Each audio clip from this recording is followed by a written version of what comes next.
నమస్కారం. శుభదినం కార్యక్రమానికి స్వాగతం. మేషరాశి నుంచి మీనరాశి వరకు ద్వాదశ రాశి ఫలితాలతో పాటు నేటి పంచాంగ వివరాలు అలాగే వైశిష్ట్యం గురించి కూడా ప్రతిరోజు మనం తెలియజేసుకుంటూ వస్తున్నాం. ఈరోజు కూడా రాశి ఫలితాలు తెలియజేయడానికి మనతో పాటు ఉన్నారు విశ్వవిద్యాలయ అగ్రశ్రేణి, తొలి మహిళ జ్యోతిష్య వాస్తుశాస్త్ర పట్టభద్ర, పంచాంగకర్త, జ్యోతిష్య మహోపాధ్యాయ అలాగే జ్యోతిష శాస్త్రంలో పిహెచ్డి గోల్డ్ మెడలిస్ట్ అయినటువంటి డాక్టర్ ఇడుపుగంటి పద్మసరాణి గారు మనతో పాటు ఉన్నారు. వారితో మాట్లాడి ఈనాటి రాశి ఫలితాల గురించి అడిగి తెలుసుకుందాం. నమస్తే మేడం. నమస్కారం. నేటి పంచాంగం మేడం, నేటి పంచాంగ వివరాలు తెలియచేయండి. శ్రీ క్రోధినామ సంవత్సరం, దక్షిణాయనం, శ్రావణ మాసం, కృష్ణపక్షం, శుక్రవారం 30 ఆగస్టు.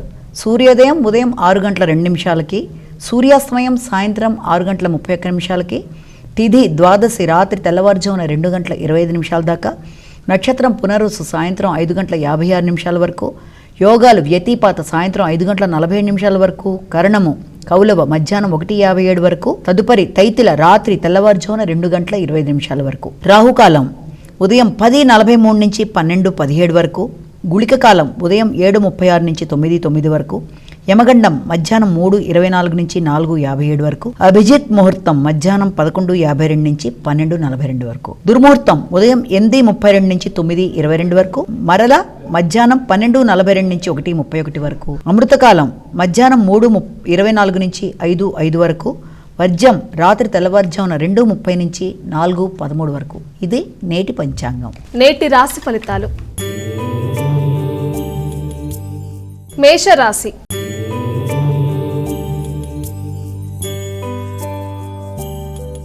అమ్మ, మొదటి రాశి అయినటువంటి మేషరాశి వారికి ఈరోజు ఎలా ఉండబోతోంది? మేషరాశి అశ్వని, భరణి, కృత్తిక 1వ పాదం ఇవన్నీ కలిపి మేషరాశిలోకి వస్తాయి. మేషరాశి వారికి ఈ రోజున చాలా అనుకూలంగా ఉంది. ముఖ్యంగా కుటుంబ సభ్యులతో ఆనందదాయకంగా గడుపుతారు. విద్యార్థులకు అనుకూలంగా ఉంది. కొత్త విషయాలు నేర్చుకుంటారు. అంతేకాకుండా గృహంలో వాతావరణం వీళ్ళకి చాలా అనుకూలంగా ఉండడం, కుటుంబ సభ్యులతో ఆనందంగా కార్యక్రమాలు నిర్వర్తించడం, ఆశించిన ఫలితాలలో అభివృద్ధి పదంగా ముందుకు వెళ్ళడానికి ఆస్కారం ఉన్నట్టుగా గోచరిస్తుంది. వృషభ రాశి.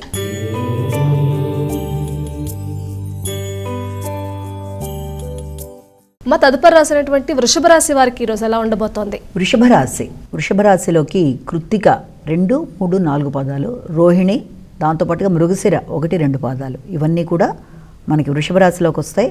వీళ్ళకి సామర్థ్యం బాగుంటుంది, వ్యక్తుల సహకారం బాగుంటుంది, ఆశించిన విధంగా లక్ష్యాలు సాధించడానికి, కార్యసిద్ధి సాధించడానికి అన్ని విధాల ఆత్మీయుల సహకారంతో ఆశించిన ఫలితాలని చాలా సునాయాసంగా అందుకుంటూ ముందుకు వెళ్తారు.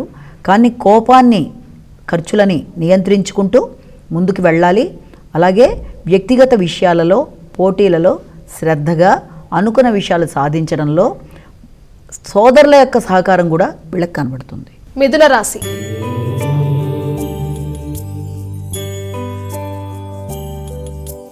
మిథున రాశి వారి యొక్క రాశి ఫలితాలు తెలియచేయండి.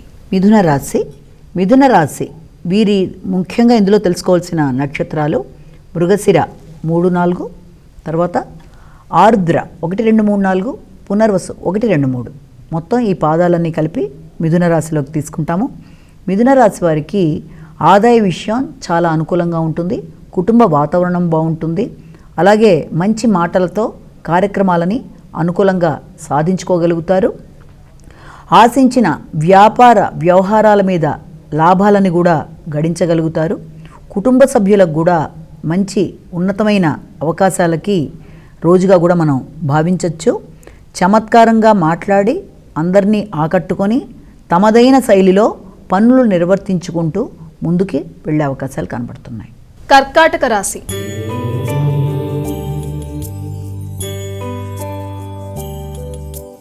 మా కర్కాటక రాశి వారికి ఈరోజు ఎలా ఉండబోతోంది? కర్కాటక రాశిలోకి వచ్చే నక్షత్రాలు ముందు తెలుసుకుందాము. కర్కాటక రాశిలోకి పునర్వసు 4వ పాదం, పుష్యమి 4, అలాగే ఆశ్లేష 4 పాదాలు ఇవన్నీ కలిపి కర్కాటక రాశిలోకి తీసుకుంటాము. కర్కాటక రాశి వాళ్ళకి ధైర్య సాహసాలు పెరుగుతాయి.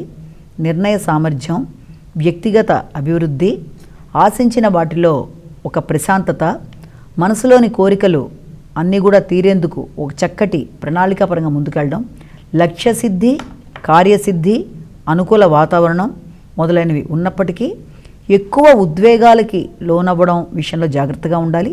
ఇతరులకి రుణము ఇస్తే తిరిగి రావడం కష్టమన్న విషయాన్ని కూడా వీరు జ్ఞప్తి పెట్టుకోవాలి. సింహరాశి.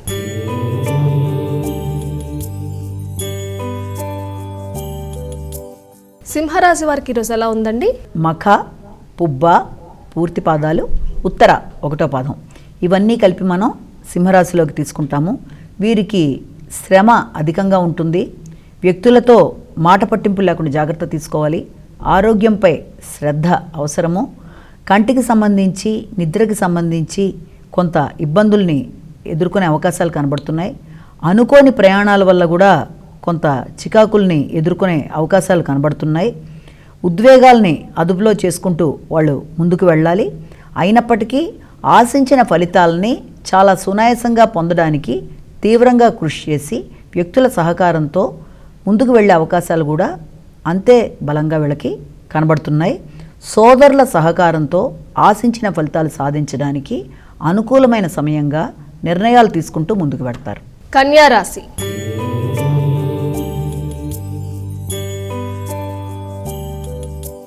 మా కన్యా రాశి వారి యొక్క రాశి ఫలితాలు తెలియచేయండి. కన్యా రాశి, దీంట్లో మనం ఉత్తర మిగిలిన పాదాలు, హస్త 4 పాదాలు, చిత్త 1-2 పాదాలు కలిపి కన్యా రాశి కిందకి తీసుకుంటాము. వీళ్ళకి అనుకూలమైన సమయంగానే భావించవచ్చు. దైవసిద్ధి లభిస్తుంది. అలాగే చిత్తశుద్ధితో కార్యక్రమాలు నిర్వర్తించుకుంటారు. ఆశించిన ఫలితాలు, సహకారం, అలాగే వ్యాపార అభివృద్ధి, ఎదురు చూసిన వర్తమానాలు, అంతేకాకుండా ముఖ్యమైన విషయాల్లో వృత్తిలో అభివృద్ధి, సంతానపరమైన విషయాల్లో కూడా కొన్ని ముఖ్యమైన కార్యక్రమాలు, ఆలోచనలు ముందుకి కదలడం మొదలైన వాటికి ఆస్కారము ఉన్నప్పటికీ కూడా వాళ్ళు బహుమానాలు అందుకోవడం, కుటుంబంలో శుభకార్యాలు చేయడం కోసం కొన్ని నిర్ణయాలు తీసుకోవడానికి కూడా ఆస్కారం ఉంది. తులారాశి.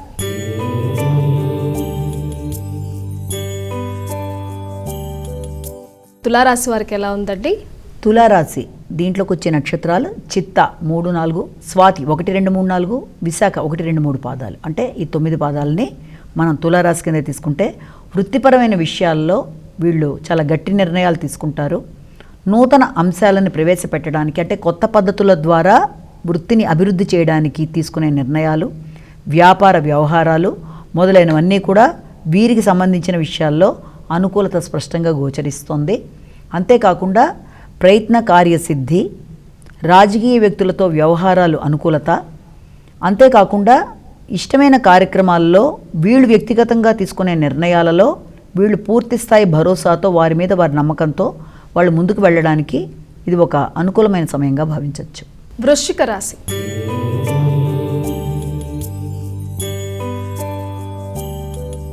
అమ్మా, వృశ్చిక రాశి వారి యొక్క ఫలితాలు తెలియచేయండి. వృశ్చిక రాశిలోకి వచ్చే నక్షత్రాలని ముందు మనం మాట్లాడుకున్నట్లయితే దీంట్లో విశాఖ 4వ పాదం, అనురాధ 4 పాదాలు, జ్యేష్ఠ, విశాఖ, అనురాధ, జ్యేష్ఠ ఇవి ఇందులోకి వస్తాయి.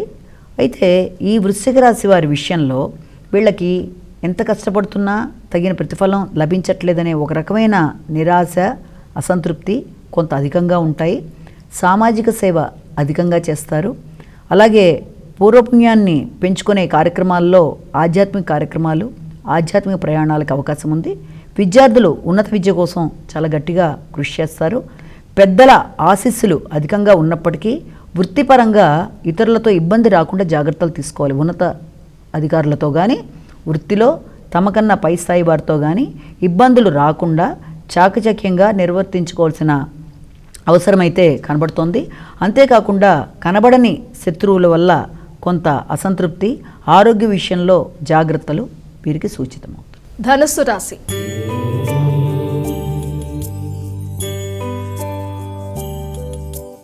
మా ధనుస్సు రాశి వారికి ఈరోజు ఎలా ఉండబోతోంది? ధనుస్సు రాశి, ధనుస్సు రాశికి నక్షత్రాలు ముందు తీసుకున్నట్లయితే మూల 4 పాదాలు, పూర్వషాఢ 4 పాదాలు, ఉత్తరాషాఢ 1వ పాదం ఇవన్నీ కలిపి మన ధనుర్రాశిలోకి వస్తాయి. వీరు ముఖ్యంగా ఏ కార్యక్రమం చేసినా 1-4 సార్లు ఆలోచించి చేయాలి. ఆశించిన కార్యక్రమాల్లో ఆటంకాలు కానీ లేకపోతే వాయిదాలకు కానీ అవకాశం ఉంది. ఆకస్మికమైన ఖర్చుల వల్ల కొంత చికాకు అనేది అధికంగా ఉంటుంది. మానసిక వ్యాకులతకి అవకాశం ఉన్న రోజుగా మనం భావించవచ్చు. అయినప్పటికీ కూడా వీళ్ళు చాలా పట్టుదలగా అలాంటి సమస్యల్ని అధిగమిస్తూ ముందుకు వెళ్ళిపోవడానికి అన్ని విధాలా వీళ్ళు చేసే ప్రయత్నాలు అధికంగా ఉంటాయి ఈ రోజున. అంతేకాకుండా కొన్ని సందర్భాల్లో ఆకస్మికంగా కూడా రావలసిన ధనం వచ్చే అవకాశాలు కూడా సూచితమవుతున్నాయి. కుటుంబ సభ్యులతో ఒక నిర్ణయాన్ని తీసుకునే అవకాశం, దాన్ని అమలుపరచడానికి ముందుకి ప్రణాళికలు సిద్ధం చేసుకుంటూ ముందుకు వెళ్ళడానికి అవకాశాలు బలంగా కనబడుతున్నాయి. అంతేకాకుండా విశేషించి ఇతరులకి సహకరించడానికి వీళ్ళు ధనాన్ని రుణం చేసైనా సరే ఇతరులకి సహకరించే ప్రయత్నాలు కూడా కొంత అధికంగా చేస్తారు. అయితే ఏది ఏమైనప్పటికీ ఎలాంటి ఇబ్బందులు ఎదుర్కొంటున్నా, ఎలాంటి వాయిదాలున్నా అన్నిటినీ అవలీలగా అధిగమిస్తూ వీళ్ళు ముందుకు వెళ్ళిపోయే అవకాశాలు అనేవి కనబడుతున్నాయి. మకర రాశి.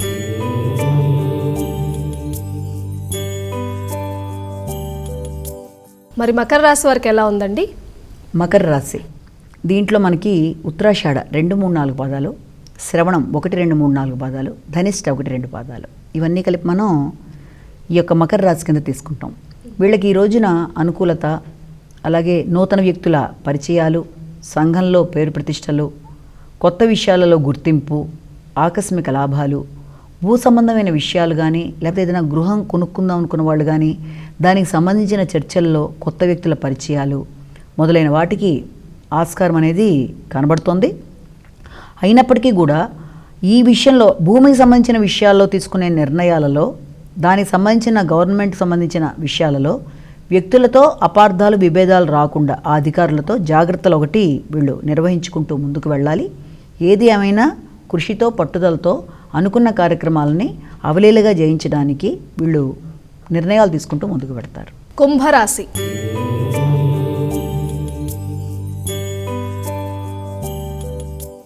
మా కుంభరాశి వారికి ఎలా ఉంది? కుంభరాశికి నక్షత్రాలను కూడా ప్రధానంగా తీసుకుంటే వీళ్ళకి ధనిష్ట 3, 4, శతభిషం 1, 2, 3, 4 పాదాలు, పూర్వభద్ర 1, 2, 3 పాదాలు ఇవన్నీ కలిపి మనం కుంభరాశిలోకి తీసుకుంటాము. కుంభరాశి వాళ్ళు అనుకున్న కార్యక్రమాలని సాధించడం కోసం చాలా పట్టుదలగా కృషి చేస్తారు. వృత్తిపరంగా నూతన అవకాశాల కోసం చేసే ప్రయత్నాలు కొంతవరకు మెరుగ్గా ఉంటాయి. దూర ప్రదేశాల్లో వృత్తికి అవకాశాలు అనేవి ఏర్పడతాయి. దానికి సంబంధించిన ఆహ్వానాలు, కృషికి సంబంధించిన ఫలితాలు, శ్రమకి సంబంధించిన శ్రమతో ఇంతకాలం పడిన శ్రమకి ఒక గుర్తింపు, గౌరవం ఏర్పడడం, దూర ప్రదేశాల్లో నూతన వృత్తిపరమైన విషయాలలో విజయ అవకాశాలు మొదలైన వాటికి అవకాశం ఉన్నప్పటికీ ముఖ్యంగా రోగనిరోధక శక్తి విషయంలో కొద్దిపాటి జాగ్రత్తలు తీసుకోవాలి. ఇతరులతో, ముఖ్యంగా తల్లితర బంధువులతో కానీ మాట పట్టింపులు రాకుండా జాగ్రత్తగా వ్యవహరిస్తూ ముందుకు వెళ్ళవలసిన ఆస్కారం అయితే కనబడుతోంది. భాగస్వామ్య వ్యవహారాలలో మాత్రం, అంటే జీవిత భాగస్వామితో కానీ భాగస్వామి వ్యవహారాల్లో కానీ కొంత ముందు చూపుతో వ్యవహరించి ఇబ్బందుల్ని అధిగమిస్తూ ముందుకు వెళ్ళవలసిన పరిస్థితి కనబడుతుంది. మీనరాశి.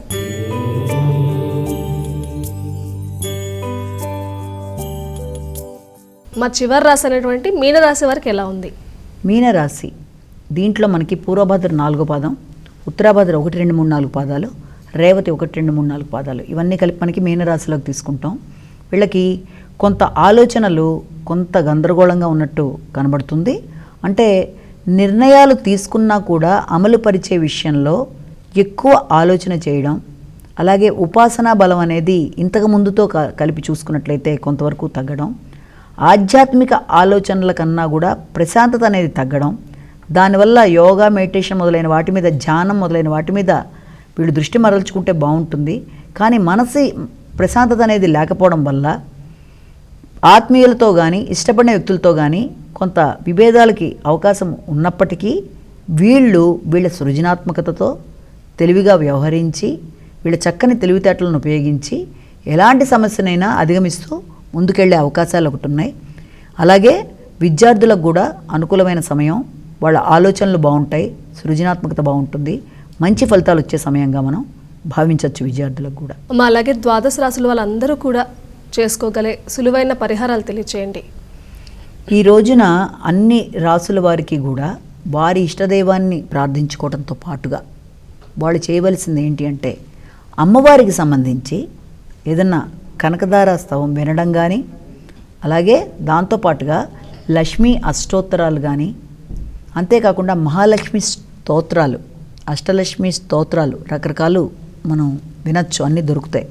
దాని ప్రకారం చేయడం, చేసుకోగలిగిన వాళ్ళు సొంతంగా లక్ష్మీదేవికి సంబంధించిన పూజలు అవన్నీ కూడా వీరికి మంచి ఫలితాలు ఇస్తాయి. కాబట్టి వీలైనంత వరకు అంటే సంపద, శ్రేయస్సు మొదలైన వాటికి కారకురాలైన లక్ష్మీదేవిని ఆర్థికపరమైన అంశాలలో పూజ చేసుకోవడం అనేది ఉంటుంది. కాబట్టి తప్పనిసరిగా అమ్మవారికి సంబంధించి పూజా కార్యక్రమాలు, వీలు కాకపోతే అష్టోత్తర శతనామావళులు, అది కూడా వీలు కాకపోతే వీలైనంతవరకు లక్ష్మీదేవికి సంబంధించిన ఏదైనా పాటలు విన్నా ఏదైనా అది 12 రాసుల వారికి కూడా మానసిక ప్రశాంతత, ఆర్థిక అభివృద్ధి మొదలైన వాటికి దారితీసే అవకాశం ఉందన్నది ఒకటి గమనించాలి. రెండోది, మనం చెప్పుకున్నది ఈ కొన్ని జనరల్గా చెప్పే ప్రిడిక్షన్స్ కనుక ఇవి ప్రతి వ్యక్తికి వ్యక్తిగతంగా ఒక జాతక చక్రం అనేది ఉంటుంది. దానితో కలిపి ఇది చూసుకున్నప్పుడు ఫలితాలని అన్వయించుకుంటే అది బాగుంటుంది. అది తెలియకుండా కేవలం ఇది మాత్రమే అనుకొని ముందుకు వెళ్ళి ఇబ్బంది పడకుండా రెండూ కలుపుకొని చూసుకున్నట్లయితే వ్యక్తిగత జాతకానికి ఈ గోచార ఫలాలు సంపూర్ణంగా అభివృద్ధి పరంగా వాళ్ళు ముందుకు వెళ్ళడానికి ఆస్కారం ఉంది. నేటి వైశిష్ట్యం. అలాగే నేటి వైశిష్ట్యాన్ని తెలియజేస్తూనే చూస్తూ ఉంటాం, చిన్న పెద్ద తేడా లేకుండా చాలామందికి కొంత బద్ధకం అనేది ఉంటుంది. అంటే కొంచెం పని చేయాలంటే దేనికి కూడా ముందుకు రారు. కొంచెం ఆ లేజినెస్ అనేది వాళ్ళని వెనక్కి నెట్టేస్తూ ఉంటుంది. దీనికి సంబంధించి ప్రేక్షకులకి ఏదైనా చిన్న మోటివేషనల్ స్టోరీ లాగా తెలియజేస్తారా? తప్పనిసరిగా అమ్మా.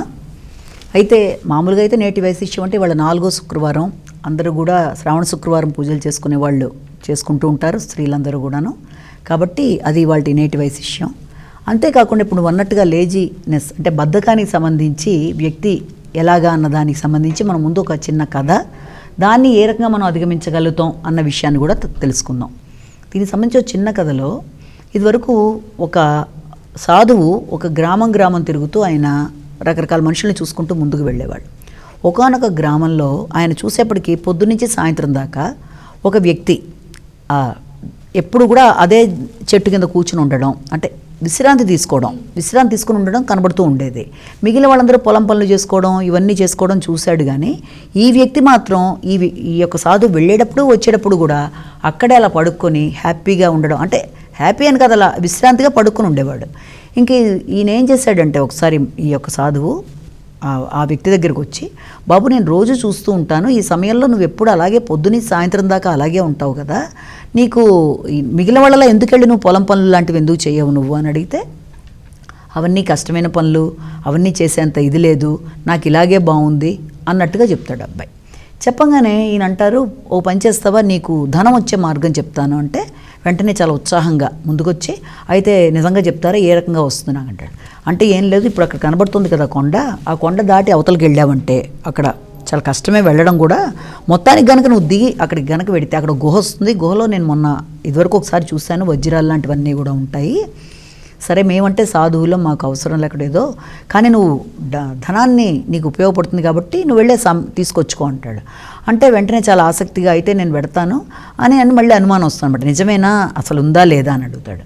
నిజంగానే ఉంది అంటే మరి అంత దూరం వెళ్ళడం కష్టం కదా అంటాడు. కష్టమైతే వదిలేసాయి, నువ్వు అడిగావు కాబట్టి నేను చెప్పాను, నువ్వు సంపాదించే మార్గం కావాలనుకుంటే వెళ్ళగలిగితే వెళ్ళు, లేకపోతే లేదంటాడు. సరే అని చెప్పి ఈ అబ్బాయి కష్టపడి మొత్తానికి అన్ని రకాలుగా ఇబ్బంది పడి ఆ మౌంటైన్ ఎక్కి అక్కడ ఆ వాతావరణానికి అమ్మో ఎంత బాగుంది ఇది, అప్పటిదాకా అసలు ఆ ఊరే కదలలేదు కదా, అసలు ఆ స్థలమే కదలలేదు. అక్కడే కూర్చొని ఉన్న వ్యక్తికి అన్ని రకాలుగా వెళ్ళి చూసుకున్నాడు, చాలా బాగుంది, ఇంత మంచి గాలి వస్తుంది ఇక్కడ అంటే, గాలి కూడా వాడు కొత్త వాతావరణం. మళ్ళీ అంతా కష్టపడి కొండ దిగుతాడు, మౌంటైన్ దిగి కిందకి వెళ్ళి అంతా గుహంతా గాలిస్తే ఏం దొరకదు. చాలా కోపం వస్తుందన్నమాట ఆ యొక్క సాధువు మీద. ఏంటి అసలు ఇతను ఇలా చెప్పాడు, నాకు ఇలాగా బాబాయ్ మళ్ళీ అదంతా ఎక్కి నేను వెళ్ళగలనా, వద్దొద్దు నేను ఇక్కడే ఉండిపోదాంలే అనుకుంటాడు. మళ్ళీ భయం వేస్తుంది, ఇక్కడే నేను ఉండిపోతే నాకు ఫుడ్ ఎలా దొరుకుతుంది, అయ్యో ఇది కరెక్ట్ కాదు, మళ్ళీ నేను వెళ్ళాల్సిందే అని లేని ఓపిక తెచ్చుకొని మొత్తానికి మళ్ళీ పైన వచ్చేసి కిందకు వచ్చేస్తాడు. కష్టం మీదే మొత్తం ఇదంతా. వచ్చాక కింద మళ్ళీ ఆ సాధువు ఎదురవుతాడు. వచ్చాక సాధువు దగ్గరికి వచ్చి, నాకు ఎందుకు ఇలాగా అబద్ధం చెప్పావు ఏంటంటే, సాధువు అడుగుతాడు అనమాట, ఏంటి అప్పుడే వెళ్ళడం రావడం కూడా అయిపోయిందా అంటే, వెళ్ళాను నాకు అక్కడేం దొరకలేదు అంటే, ఆ సాధువు ముందు ఆశ్చర్యపోయి తర్వాత, అయితే నీకేం దొరకలేదా డైమండే, నిజంగా దొరకలేదా వజ్రం అంటాడు. ఏం దొరకలేదు అంటాడు. అంటే అదేంటి నువ్వు అబద్ధం చెప్తున్నావు, నీకు దొరికింది కదా, నీకు శ్రద్ధ అనేది ఏర్పడింది కదా, నువ్వు వెళ్ళేవు వచ్చావు కదా అంటే అర్థం కాదు. ఏమంటున్నారు మీరు అని అడుగుతాడు. అంటే ఇప్పటిదాకా నువ్వు అసలు వెళ్ళని వాడివి, నేను చెప్పేటప్పటికి మొత్తానికి ఓ ప్రయత్నం చేసావు, ప్రయత్నం చేసి వెళ్ళావు, వెళ్ళి నీ శక్తి నువ్వు తెలుసుకున్నావు, మళ్ళీ వెనక్కి వచ్చావు, శ్రద్ధగా వెళ్ళావు వచ్చావు, అంతా జరిగింది కదా. మరి ఇంత ఇంత కష్టపడ్డావుంటే నీకు చాలా శక్తి ఉంది. శక్తి ఉన్నప్పుడు నువ్వు ఈజీగానే నువ్వు ఈ అందరిలాగా చేసి పొలం పనులు అవన్నీ చేసి నీకు నువ్వు సంపాదన చేసుకుంటే అది ఇంకెంత బాగుంటుందంటే అప్పుడు ఆలోచించుకుంటాడు అనమాట అబ్బాయి. అవును కదా, నిజమే కదా, నాకు ఈ శక్తి ఉంది, నేను గమనించుకోలేదు, నేను ఇలా చేసుంటే బాగుండేది కదా అని అప్పటి నుంచి ఏం చేస్తాడంటే అతను మళ్ళీ పొలం పనుల్లోకి వెళ్ళిపోయి కష్టపడి సంపాదించి జీవితాన్ని. అంటే ఇక్కడ మనం నేర్చుకోవాల్సింది తెలుసుకోవాల్సింది ఏంటంటే ప్రతి వ్యక్తికి జీవితంలో ఏమిటి వాళ్ళకి వెనకడుగు వేస్తున్నదంటే సరి అయిన మోటివేషన్ అనేది ఉండదు, ఒక గోల్ అనేది ఉండదు వ్యక్తికి జీవితంలో. గోల్ అనేది చాలా ముఖ్యం ఒక పని సాధించాలంటే. ఒక గోల్ ఉండి లక్ష్యం ఉన్నవాడు ఎప్పుడూ కూడా వాడు మోటివేషన్ అనేది కూడా తోడ్పడితే, ఇప్పుడు అక్కడ వాడి గోల్ ఏంటి, డబ్బు సంపాదించాలి. మోటివేట్ చేసింది ఎవరు ఇందాక కథలో, ఆ సాధువు. అందుకనే కదా ఆ మోటివేషన్ తీసుకొని మొత్తానికి అది సాధించడానికి వెళ్ళాడు అతను. వెళ్ళిన తర్వాత ఇంకా రెండోది ఏంటి, అక్కడికి వెళ్ళిన తర్వాత చాలామందికి ఏమని ఏర్పడుతుందంటే ఎందుకులే ఇక వేరే ఈజీ ఆప్షన్స్ ఉన్నాయి కదా అనుకుని చాలామంది ఏం పట్టించుకోరు జీవితంలో. వీడికి ఈజీ ఆప్షన్స్ ఏమున్నాయి, ఈజీగా చెట్టు కింద ఉండిపోయాడు, కావాల్సినట్టుగా తింటున్నాడు, ఆ ఊళ్ళోనే ఉండిపోయాడు. అంటే వ్యక్తిని వెనక్కి లాగే విషయాల్లో ఈజీ ఆప్షన్స్ అనేవి ఉండకూడదు. అంటే నేను ఎక్కడుంటే అక్కడ నా పనులు అయిపోతాయి కదా అన్నది ఉండకూడదు. మూడోది ఏంటంటే ప్రతి వ్యక్తికి తన ఇన్నర్ ఎబిలిటీస్ అంటారు, అంటే తన లోపల శక్తులు చాలామంది తెలియదు. ఈ పని నేను చేయలేనులే, చాలా కష్టం లేని ముందర అనేసుకుంటాడు. దిగిన తర్వాత కష్టపడాలి. సక్సెస్ జీవితంలో వ్యక్తి విజయం సాధించటమే వాడి యొక్క లోపల అంతర్గత శక్తి అనేది బయటికి తేవాలి. అలాంటివి తెచ్చినప్పుడు ఎన్నో కష్టాలు ఎదురవుతూ ఉంటాయి. ఒక లక్ష్యాన్ని నిర్దేశించుకొని దాన్ని మోటివేట్ చేసుకుంటూ దాని పరంగా వాడిలో శక్తుల్ని బయటికి తీసి ఆ శక్తులతో పాటుగా ఈజీ ఆప్షన్స్ కాదు, ఒకే ఒక్క ఆప్షన్, మనం ఎప్పటికైనా సరే సక్సెస్సే కొట్టగలం అన్న ఉద్దేశంతో ముందుకి ఏ వ్యక్తి అయితే పెడతాడో లేజినెస్ అనేది ఉండదు.